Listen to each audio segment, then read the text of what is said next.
히스기야를 향한 극찬이라는 제목으로 말씀을 좀 나누겠습니다.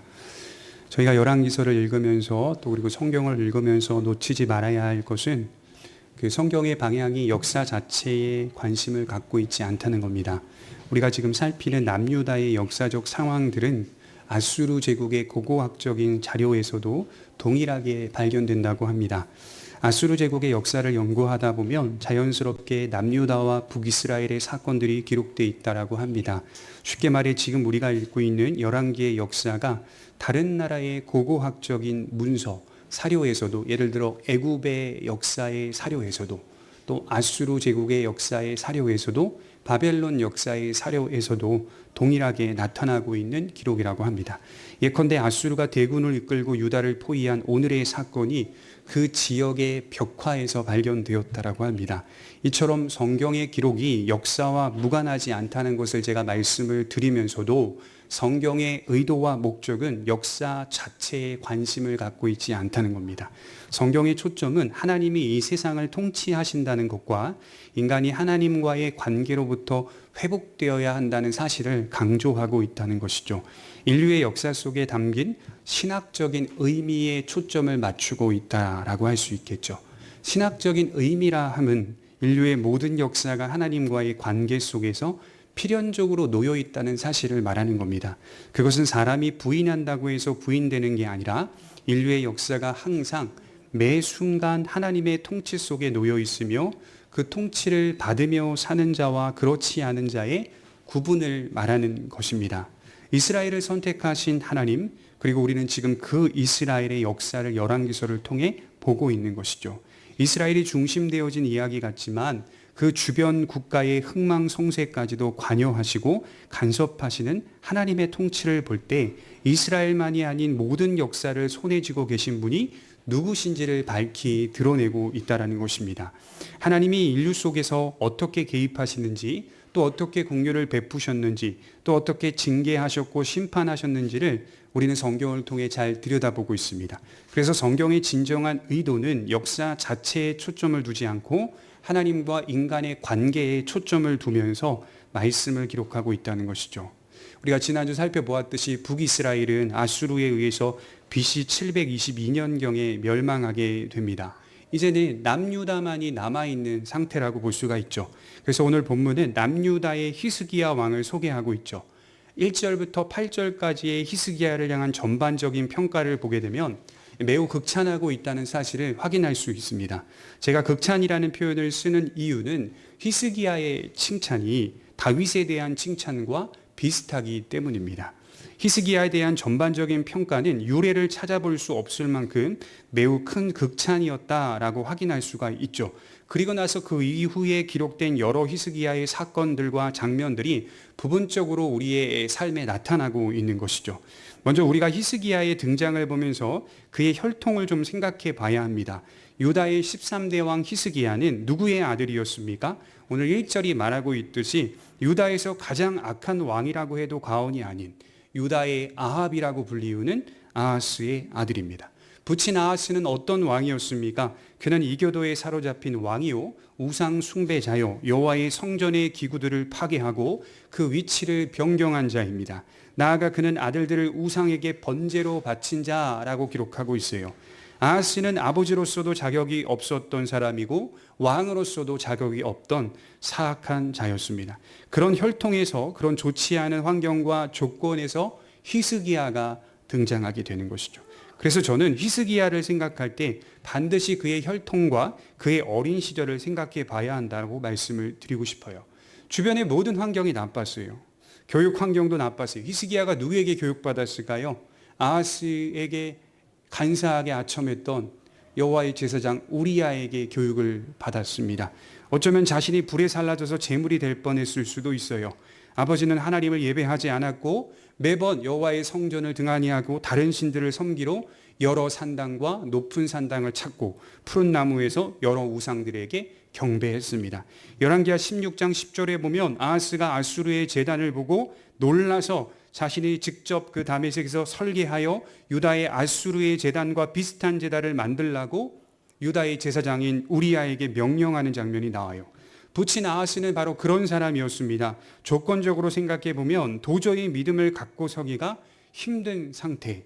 우리가 잘 알듯이 어린 시절 자녀들은 부모의 종교에 절대적으로 영향을 받는다고 해요. 부모가 무당이면 자녀는 세미 무당이 되는 겁니다. 자녀는 스스로 선택할 수 없는 나이이기 때문에 부모로부터 절대적인 영향을 받게 되는 겁니다. 그런 악조건에서 히스기야는 신앙으로 자라났어요. 가만히 생각해 보니까 붓이 나아스 같은 경우에는 아버지가 요담이라는 왕이었어요. 요담은 성경에서 그래도 경건한 선한 왕으로 평가를 받았던 왕입니다. 일평생 하나님을 떠나지 않았던 왕이 요담이었습니다. 그런 경건한 왕에게서 누가 나왔죠? 불경건한 아하스가 나온 겁니다. 반대로 불경건한 아하스에게서는 또 누가 나왔죠? 아주 경건한 히스기야가 나온 겁니다. 이것은 우리에게서 하나님의 일하심이 조건과 상황에 얽매이지 않는다는 사실을 분명하게 말해주고 있어요. 그래서 우리는 결국 하나님께 소망을 둬야 한다는 사실을 발견하게 되는 것이죠. 하나님께서 인도하신다면 어떠한 악조건적인 상황에서도 경건한 자손이 이어져 나옵니다. 그리고 믿음을 이어갑니다. 그래서 우리는 믿음을 정의하기로는 뭐라고 말합니까? 육신이나 혈통으로 이루어진 것이 아니요 오직 하나님의 은혜와 언약으로 이루어진 것이 믿음이다. 이게 대표성을 띈 사람이 이삭이죠. 혹자는 말하기를 이 본문에 대해 이렇게 해석을 하는 분이 있더라고요. 어떻게 태어나고 어떤 환경에서 자라고의 문제가 아니라 어떤 태도로 주님을 바라보며 어떤 기준으로 인생을 사느냐가 제일 중요하다. 제가 이렇게 해석하는 것을 보았어요.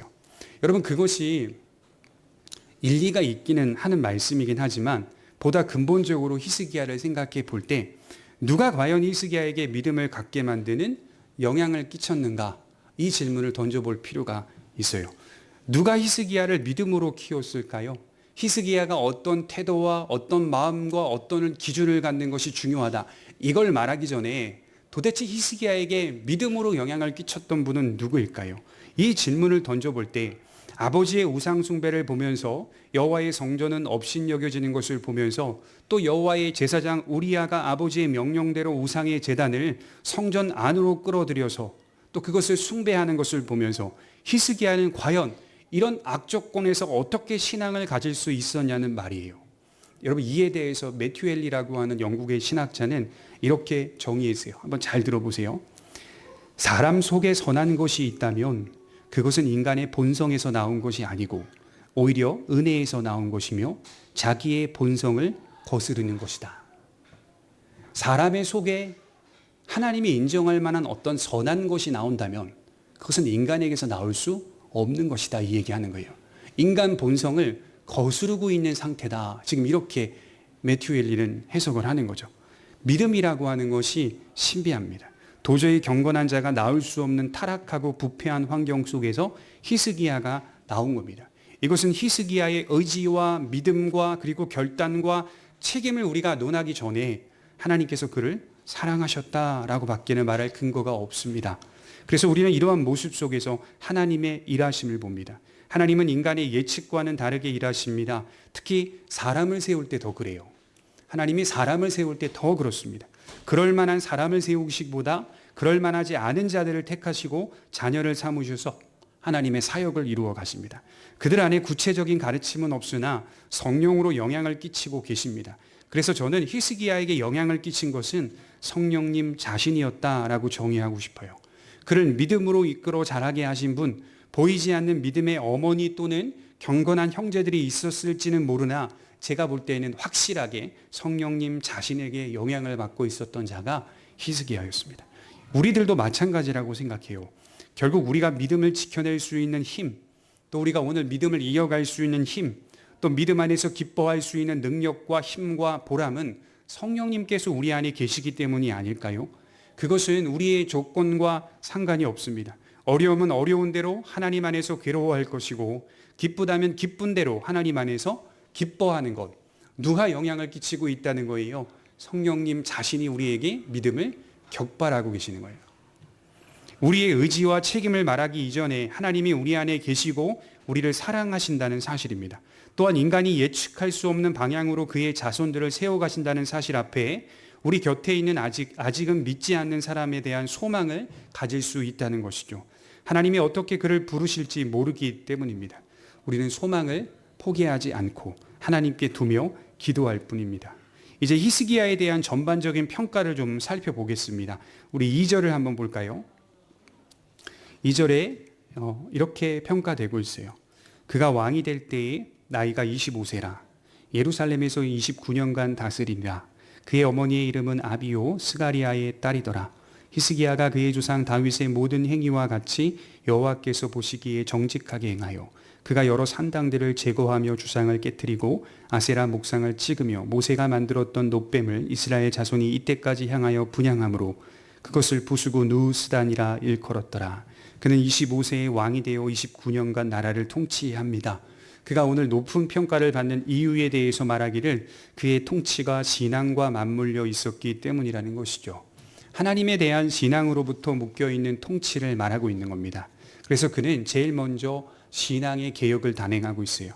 부치 나하스가 세운 여러 수많은 산당들을 제거하고 있습니다. 여러분, 이런 산당을 제거했다라는 표현이 열왕기서에서 왜 중요하냐면요, 과거 선한 왕들이라고 불리는 사람들, 예를 들어서 요담이나 여호사밧과 같이 좀 부족한 모습들이 있었더라 하더라도 이렇게 선한 왕이라고 불리운 이 왕들도 무엇은 제거하지 못했냐면 산당은 제거하지 못했습니다. 그러나 오늘 히스기야는 산당을 제거합니다. 이것은 어떤 뜻일까요? 애매한 신앙이 아니라 온전한 신앙으로 회복하자. 온전한 신앙을 외적으로 이스라엘 백성들에게 요구했다는 겁니다. 여러 주상들을 파괴합니다. 아세라 목상을 찍어 내다버립니다. 그러니까 히스기야는 애매하게 서지 않겠다라고 하는 사실을 분명하게 고백하는 거예요. 또한 흥미로운 부분이 하나 나오는데 4절에 모세가 만들었던 놋뱀을 부수었다라고 말씀합니다. 저는 말씀 준비하면서 이 대목이 상당히 흥미로웠어요. 그리고 그것을 뭐라고 부릅니까? 느후스단이라고 부르고 있어요. 느후스단이 무슨 말이냐면 이것은 놋 조각일 뿐이다, 이런 뜻입니다. 이것은 구리 조각일 뿐이다, 이런 뜻입니다. 짐작해 보면 이스라엘이 모세가 만든 놋뱀의 조각을 예배의 대상으로 여겼다는 거예요. 상당히 흥미로운 건 열왕기서의 히스기야의 사건의 시대적 배경이 이제 그 민수기의 놋뱀을 만들었던 시대적 배경과 한 720년간의 시간의 격차가 있어요. 그러니까 720년 동안 모세가 장대에 달아서 만든 그 놋뱀의 조각이 상징적으로 남아 있다는 걸 볼 때 굉장히 이렇게 보존을 하려고 노력을 많이 했던 것 같아요. 그런데 이것을 단 한 번에 부셔버리고 있어요. 그것은 하나의 의미 또는 상징을 나타내는 것이지 그것을 예배의 대상물로 여길 수는 없다라고 말하는 겁니다. 이건 단지 놋 조각일 뿐이다라고 하는 사실을 확인시켜 준 거예요. 인간은 이처럼 무엇이든지 신성시하려는 우상주의적 경향이 있다는 사실입니다. 말씀과 기도에 깨어있지 않으면 우리는 보이는 어떤 형상에 지나치게 집착하고 그것을 통하여 안정을 찾으려고 시도합니다. 나아가 그것을 예배의 대상물로 여겨서 분향하려고 하는 것이죠. 그러나 하나님은 이러한 행위를 가장 싫어하십니다. 자신을 어떤 형상에 가두거나 제한시켜서 묵상하기를 원하지 않으십니다. 오직 하나님은 하나님의 말씀 안에서 그 말씀을 믿고 신뢰하고 그것을 묵상함으로 하나님 자신이 누구신지를 알기를 원하십니다. 그리고 그것을 근거로 하여 하나님을 예배하라고 명령하고 계십니다. 여러분, 이스라엘 입장에서 놋뱀 사건이 얼마나 위대한 사건입니까? 민수기 21장 4절에 보면 이스라엘 백성들이 광야에서 원망하다가 불뱀이 나와서 뭅니다. 수많은 사람들이 해독을 못하여 죽게 되는데 회개가 일어나고 모세를 붙잡습니다. 하나님은 그들을 불쌍히 여기셔서 모세에게 놋뱀의 형상을 만들어서 장대 끝에 달아 사람들을 바라보게 하라, 이렇게 말씀을 하고 계세요. 그리고 그것을 바라보는 자마다 살게 될 것이라고 약속하십니다. 모세는 순종하죠. 직접 놋뱀을 만들어요. 그리고 장대 위에 달아서 높이 듭니다. 그것을 쳐다보는 자는 살게 되었다라고 말씀을 하고 있어요.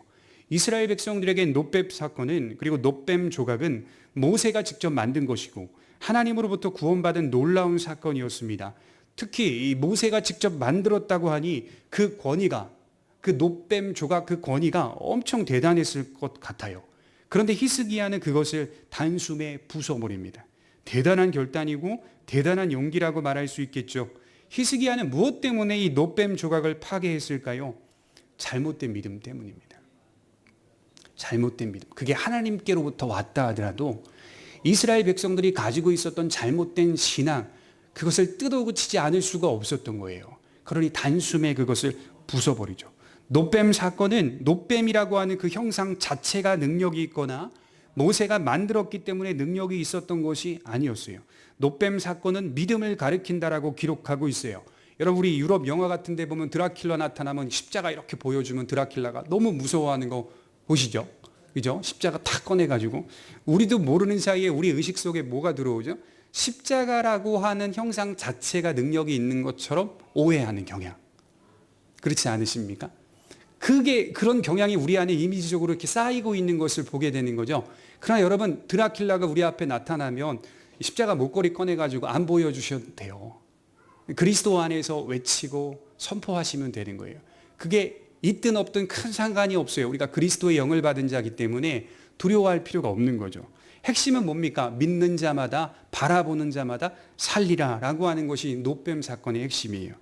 그것을 바라보고 믿는 자, 뱀에 물려 독이 퍼져 있는 상태에서 취해야 할 사람들의 우선적인 태도는 약을 구하는 거예요. 약을. 그래서 여러분, 제가 이렇게 자연인에 대한 프로를 보면 아주 산골짜기에 7년, 8년 살고 있는 어떤 아저씨들의 어떤 일상을 그리고 있는 장면을 보면 그분들이 자주 하는 말씀이, 자다가도 뱀이 방 안으로 들어와 있대요. 쌀을 가지러 가면 쌀 그 독 거기에 뱀이 이렇게 꽈리를 틀고 누워 있고, 왜냐면 밤만 이제 겨울이 되면 추우니까 애들도 동면을 해야 되기 때문에 와서 이렇게 집 안으로 들어와서 잠을 잔다는 거예요. 한두 번 그 뱀을 만난 게 아니라는 거예요. 이런 말씀을 하시더라고요. 그 첩첩산중에서 뱀에게 물리면 그걸 붙잡고 밑으로 뛰어내려가야 되는데, 뛰어내려가는 시간이 3시간, 4시간 걸리기 때문에 이미 뛰다 보면 이제 심장이 막 빨리 뛰기 때문에 혈관에 다 타고 지나간다는 거예요. 내려가다가 죽어버린다는 이야기를 하는 겁니다. 그러니까 그분이 계속 그런 생각을 하면서 이야기하는 거예요. 그 약을 구하러 병원에 가야 하는데, 병원에 가는 시간까지 가야 하는데, 계속 이렇게 반복해서 말을 하는 걸 보면서 사람들이 뱀에게 물리게 되면 제일 먼저 하는 행동이 뭐냐? 병원으로 달려가는 거예요. 해독제를 찾기 위해서. 그런데 놋뱀 사건의 핵심은 뭐예요? 찾아다니지 말라는 거예요. 약을 찾으러 다니지 말고 하나님께서 친히 만든 놋뱀이라고 하는 장대에 달린 그 뱀의 형상을 바라보라. 믿음으로 바라보면 치료가 될 것이다라고 하는 약속이었어요. 그래서 성경을 보면 그것을 바라보는 자가 있었고 그것을 바라보지 않는 자가 있었다라고 기록을 하고 있죠. 상식적으로 볼 때에는 그거 바라보는 게 큰 의미가 없잖아요. 어떻게든 살 궁리를 갖고 바라보는 게 그게 더 낫죠. 근데 그걸 바라볼 때에 생명을 얻게 되었다. 이게 놋뱀 사건의 본질적인 내용입니다.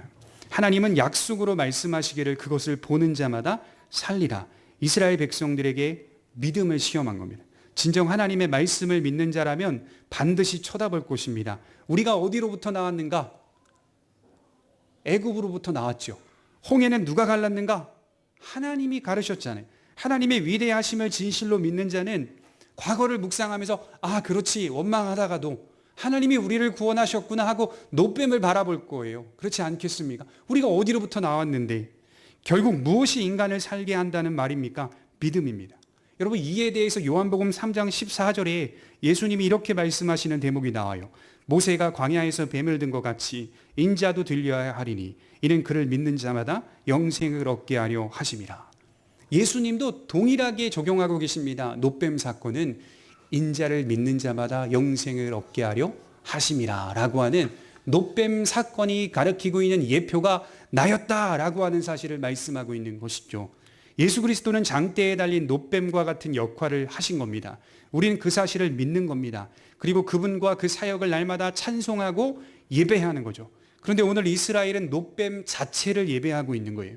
담긴 의미가 아니라 놋뱀과 모세 그 자체를 예배했다라고 말할 수가 있어요. 이런 잘못된 믿음은 예수님 시대에도 여전히 존재했습니다. 히스기야는 지금 바른 개혁을 단행하고 있는 거예요. 또한 히스기야의 신앙 개혁을 만만히 볼 수 없는 이유는 그것이 정치적인 메시지를 띠고 있기 때문이에요. 당시 유다 또한 아수르의 지배권 안에 있었다고 해요.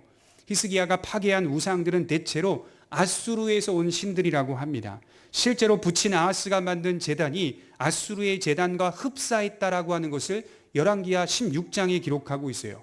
그리고 열왕기하 17장 29절에 보면 북이스라엘이 아수르의 손에 의해 멸망할 때 사마리아 땅 안에 수많은 아수르 사람들이 들어오게 되고 그들만 들어온 게 아니라 그들이 믿었던 다양한 신앙들이 동네마다 배치되게 됩니다. 이런 영향이 남유다에게도 미쳐 있었다는 거죠.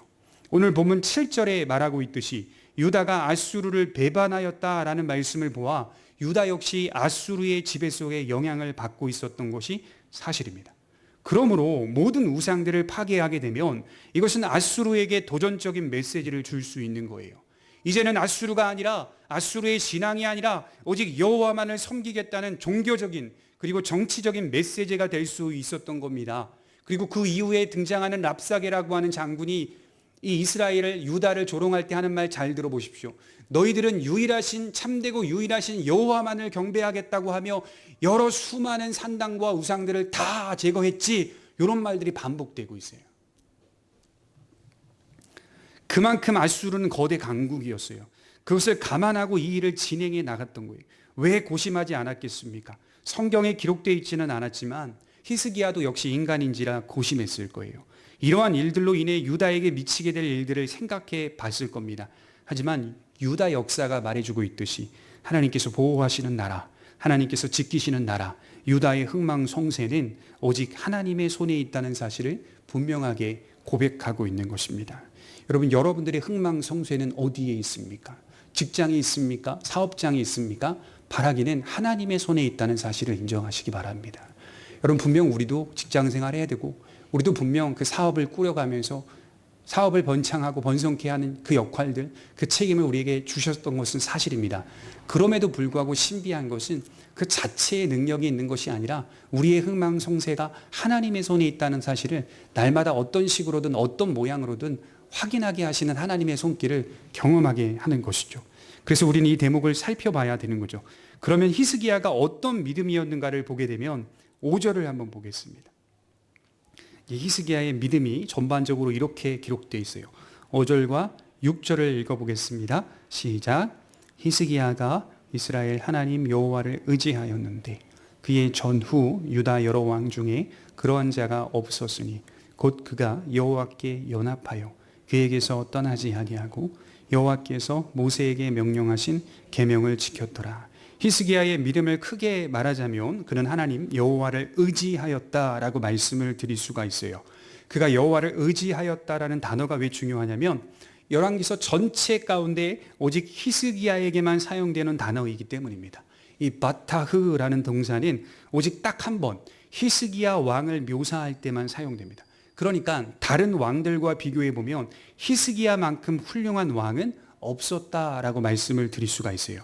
나아가 본문 자체가 말씀하고 있듯이 3절에 다윗의 모든 행위와 같이 여호와께서 보시기에 정직하게 행하여 5절에 그의 전후 유다 여러 왕 중에 그러한 자가 없었고 라고 기록하고 있죠. 또한 7절에 하나님께서 그와 함께 하시며 그가 어디로 가든지 형통하였더라. 이것도 역시 다윗에 대한 표현을 그대로 가져다 쓰고 있는 겁니다. 다윗 이후 처음으로 히스기야에게 사용된 표현들입니다. 다윗에게 사용되었던 표현이 히스기야에게도 사용되었다는 말은 그의 신앙을 짐작해 볼 수 있다는 것이죠.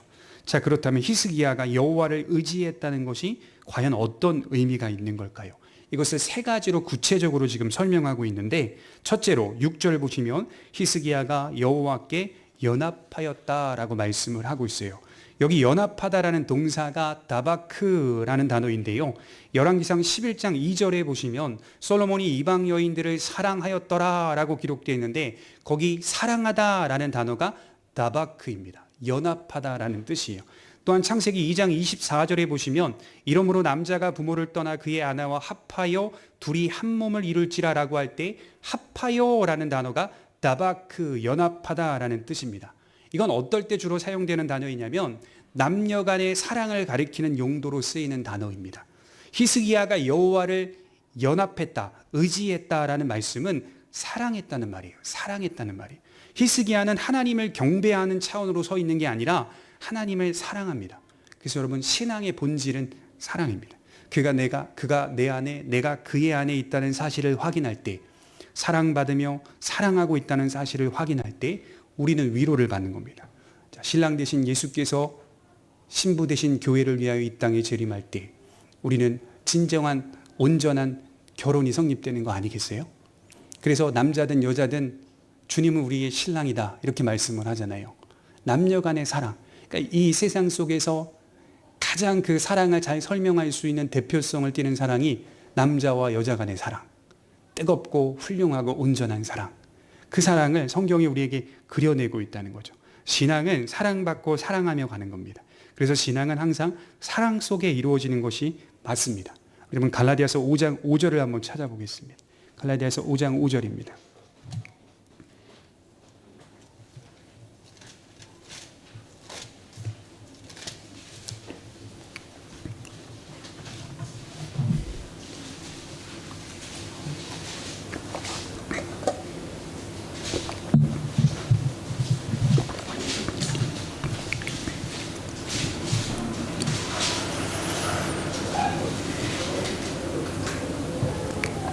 갈라디아서 5장 5절과 6절 한번 같이 읽어보겠습니다. 시작. 우리가 성령으로 믿음을 따라 의의 소망을 기다리노니 그리스도 예수 안에서는 할례나 무할례나 효력이 없으되 사랑으로서 역사하는 믿음뿐이니라. 바울이 믿음을 설명하는데 오직 사랑으로서 역사하는 믿음 말이 참된 믿음이다라고 하는 사실을 말하고 있는 것이죠. 그래서 여러분의 믿음은 사랑으로 지금 역사하는 거예요. 믿음 이게 아니라 인격적인 사랑이 우리 안에서 작용하고 있는 것이 믿음입니다. 자, 주님의 십자가는 사랑의 완성이라고 할 수가 있겠죠. 그것을 붙잡는 기독교 신앙이 바로 참된 믿음입니다. 그가 나를 그만큼 사랑했다는 사실을 분명하게 믿어진다면 내가 하는 모든 순종은 그의 사랑 안에서 나오는 것이고 그의 사랑 안에서 거하는 겁니다.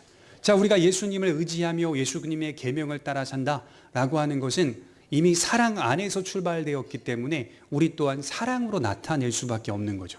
그렇지 않겠습니까? 그래서 계명 순종이라고 하는 것도 역시 그리스도를 향한 사랑으로 출발하는 것이기 때문에 사랑으로 귀결되는 순종으로 나타날 수밖에 없다는 것이죠. 자, 히스기야의 개혁이 유례없는 찬사로 기록되어 있는 것은 그의 믿음이 하나님을 향하여 사랑이 있기 때문이다. 이렇게 말씀을 드릴 수가 있어요.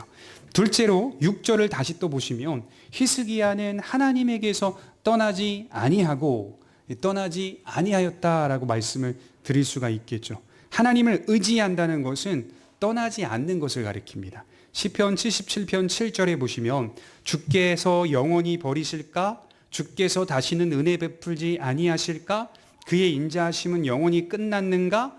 고뇌하는 시편 기자가 담겨 있습니다. 신자도 역시 힘든 나날 가운데 고뇌할 수 있다는 말이에요. 이리저리 비틀거릴 수 있습니다. 하지만 다시 하나님에게로 돌아와 그분을 떠나지 않습니다. 그런 고뇌들이 믿음이 연약하여 하는 고뇌이지만 그것을 통과하면서 신자의 믿음은 강해집니다. 그리고 고백하기를 결국 이런 고백을 하더라고요. 주의 백성을 양떼같이 모세와 아론의 손으로 인도하셨나이다.